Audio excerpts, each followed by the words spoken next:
Genuinely, I don't know why people are even saying this movie isn't scary. I have no idea why people are saying that. So the first thing that I want to talk about with Longlegs is the discourse that happens every now and again of what is considered scary, or, you know, there's always an audience that's like, that wasn't scary, and then it becomes this definition of what is scary. And I think this really happens when a movie begins attracting the masses instead of just horror fans. There then becomes this debate of what is scary, or if the movie is scary or not. So I'm gonna do a little discussion on that because I find that very fascinating, this conversation that happens every now and again around horror movies. So if you don't care about that, you can skip to this time for my actual review of the movie, most of which will contain spoilers, but of course, you know, spoilers begin later. There will be warnings, but I have to do spoilers for most of my review, unfortunately, because of I just want to leave everything up for a surprise when you're actually watching the movie. I don't want to, you know, give you any information, really. That's what the marketing wanted to do, and I want to honor that, and I don't want to give too much. So most of it will be in spoilers. Anyway, you can skip ahead for my review if you don't care about this conversation. So this reminds me back when Hereditary came out, and it was kind of the same thing where people are like, this movie is so messed up, it's so disturbing, and then there were people that were like, you thought that was disturbing, you thought that was scary. And I don't even know if I want to get into the semantics of it all or like over-explain. I don't feel like you need a lesson on what is horror, because horror is obviously many things, and those that have such a small frame of mind when it comes to horror and what is considered horror, you know, they maybe don't fully understand the genre, or at least they don't fully appreciate it, because of course horror is going to be more than gore and jump scares. Those do not make a horror movie. There are plenty of movies that have those things that aren't horror movies. So if that was what drove the horror genre, a lot of other movies would be considered horror movies at the end of the day, and that's just not the case. Obviously, and not only that, horror is many things, but also different things scare different people. So I don't know why we have this argument all the time of like, what is scary, or like, you thought that was scary. Like, if you thought that was scary, like, it's some kind of judgment on people, whether they found it scary or not. And if some people found Longlegs to be the scariest movie of the year, that's okay. And if some people thought it wasn't scary at all, that's also okay. No group is better than the other or knows horror more than the other. Different things work for different people. And we could even talk about like elevated horror all day long and get into all of that, but I'm not going to. At the end of the day, I am always an advocate that anyone can be a horror fan. If you like a horror movie, you're a horror fan. And it's interesting that some of this conversation is coming from seasoned horror fans, because as a seasoned horror fan myself, I rarely get scared from movies, okay? And I understand that that is a rare occurrence for me personally, so I don't go into a movie expecting to be scared every single time. That's not why I watch the genre so much anymore. There's just so much more to it than that, and I don't think that's a fair way to judge a horror movie, is if it scared you or not, because if you watch horror regularly, chances are you're going to be a little desensitized and not be scared so much anymore. So that's not a good marker as to whether a movie is good or not. I was talking to my partner about this, and I think he made a good point that people just don't take, like, the general audiences don't take, and maybe even, you know, the Academy, don't take horror seriously, because you'll pop it on at a party, the movie ends, and then people will say, well, that wasn't scary, therefore the movie was not good. And it's like, you have to give it the proper chance. It's like putting on a comedy movie at a party, and then at the end saying, well, it didn't make me laugh, so it's not good, as if there isn't more to it than just laughs. No one really does that with other genres. They have this super high expectation and hold it to a certain standard. Well, it has to scare me in order for it to be good. And I don't think that's really should be the case when it comes to horror movies. And then there's the debate of people saying flat out that this is just not a horror movie at all. And I don't understand that either. And I get very upset when people, I mean, the genre debate has always been something that really exhausts me, because people will say, well, this is a thriller, not a horror. And it's like, okay, people are describing Longlegs as a crime thriller. Is that accurate? Absolutely. Is horror movie also accurate? Absolutely. And I think it does depend on the person. Personally, I think this is a flat out horror movie. I don't know how we are debating this at all. Did you see Nicolas Cage? I'm not sure where we're missing the horror elements in this movie, but I'm not going to judge anyone for, you know, not being terrified of this movie. That's fine. But to say it's completely not a horror movie and it's actually just a thriller movie, I think is negating all of the horror elements and storytelling in the movie itself. And it's like we get into this debate of how do you define horror? How do you define thriller? There is a blurry line there, and how do you find the distinction between the two? Because obviously a lot of movies can fall into either category. You know how there are types of comedy movies? There's like slapstick comedy, and then there's dry humor in movies. I think horror does the same thing. There's like dry horror, right? There's gonna be your slashers, your gore, your jump scares, your classic standard type of horror that we know and most general audiences define horror by. And then you're gonna have atmospheric horror. You're gonna have that dry horror that isn't so in your face of like scaring your pants off, right? It's not gonna make your heart rate raise, although it did for me in Longlegs, which again, we'll get to. And I think that's exactly why these kind of movies like Longlegs that are more atmospheric, sense of building dread and tension instead of straight out jump scares and gore, which it had both of those as well. So I'm not sure why we're even having this conversation, why it doesn't always work for everybody. And maybe why when it does appeal to masses, there are people who are like, I didn't get that, or it wasn't scary to me. It just comes down to preferences and like what scares certain people. So yeah, some people are not going to find this movie scary at all. Some are going to say it's the scariest movie ever.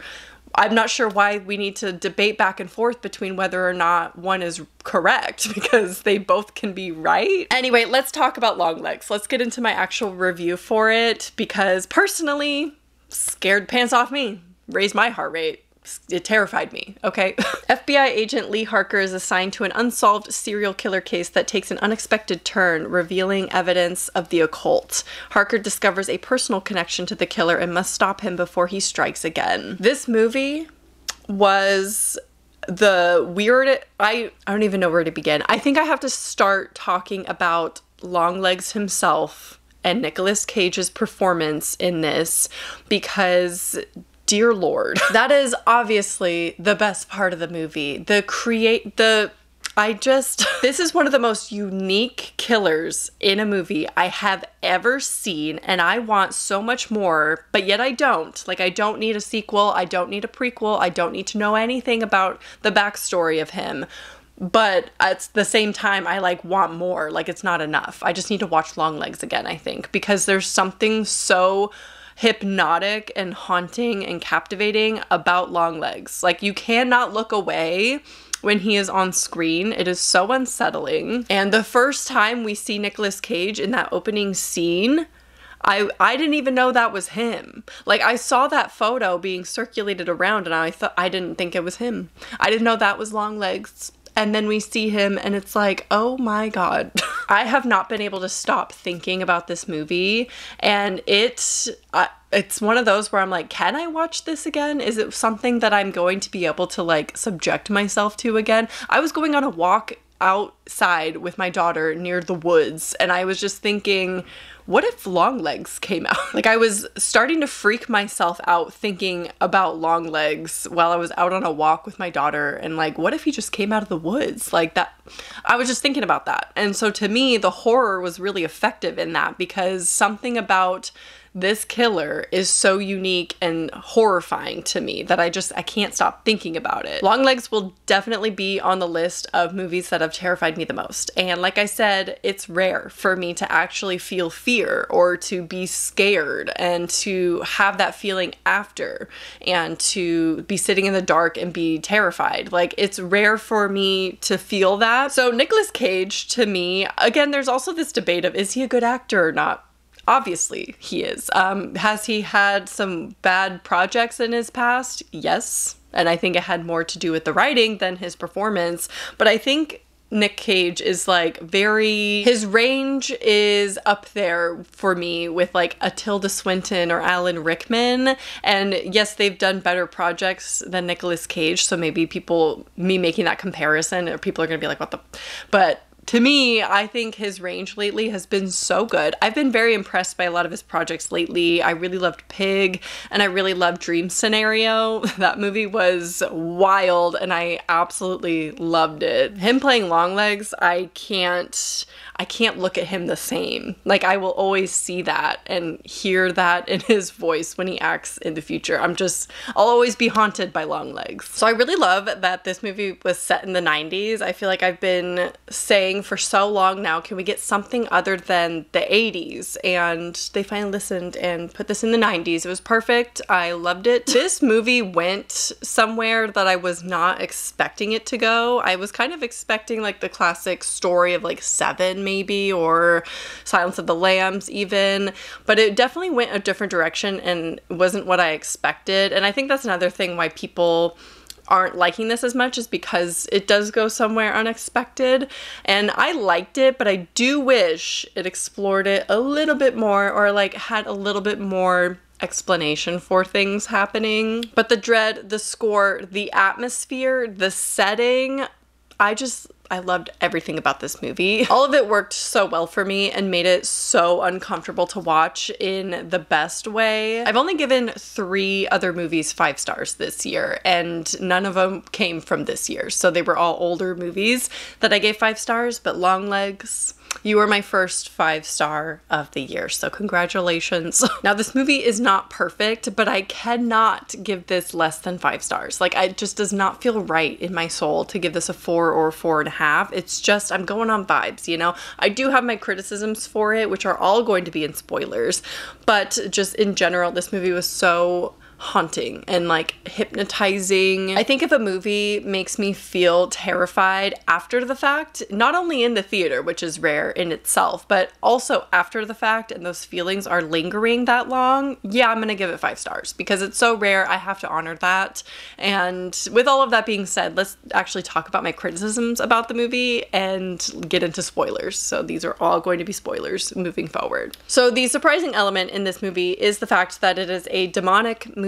Obviously, we kind of knew something occult was happening, but I didn't think it would be actually real and real supernatural stuff would be happening. I expected it to be someone who is, you know, worshiping Satan and doing demonic things, but not necessarily them being true. So I was pleasantly surprised by that because I love a good supernatural story, like, or supernatural horror is my favorite. So I was pleasantly surprised. I was like, oh, this is actually going to be supernatural. And I love that. But like I said, I wish they explored it a little bit more. And my biggest issue with the movie is her mom being the accomplice. Something about that just didn't feel like it would actually happen. And it's like at the same time, they give you a plot dump in the end with her mom's monologue to her daughter.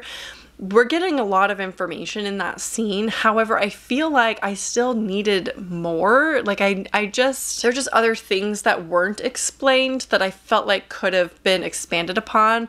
And I'm not a fan of plot dumps anyway, or monologues at the end of movies. Like, I don't love that. So I feel like they could have easily had Lee Harker like discovering her own childhood doll, or like the doll that is supposed to represent her. I feel like they could have had her discover that when she visits her mom at her childhood home and kind of gone that way and like had her actually be discovering these things.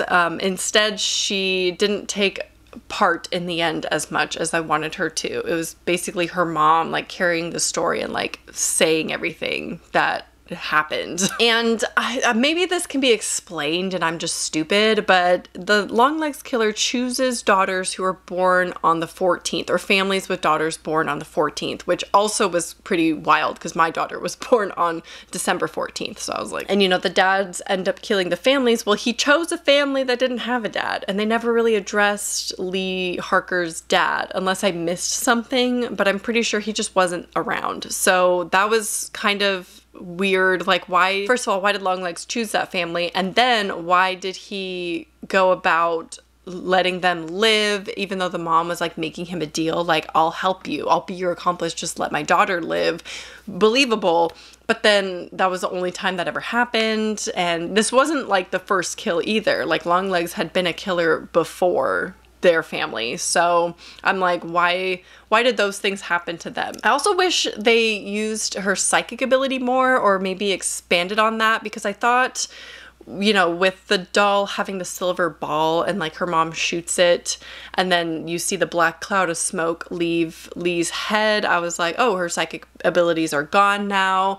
But then they had the whole numbers situation in the beginning, and I'm like, was she psychic because she was connected to the doll the whole time, or is she actually psychic? Like, I feel like maybe they didn't explain that enough for me. Like, it wasn't just her being psychic when it came to Longlegs. It was also numbers. And like, was that a coincidence, or was she actually psychic, or was it all just because of the silver ball in the doll's head and the demon possessing it? I don't know. So there were some things that like left me with some questions at the end of the movie. I don't hate that necessarily, and maybe it would have been too much over explaining, and obviously we don't necessarily need an over explanation of things, even though I still feel like we got that a little bit with the mom's plot dump in the end. And some could argue that it's like better to leave things a little bit mysterious and open-ended than to have everything just over explained. So maybe that's the case in this situation, but those are the questions that I was left with at the end, and just wondering like why they chose to go that route with the story itself. So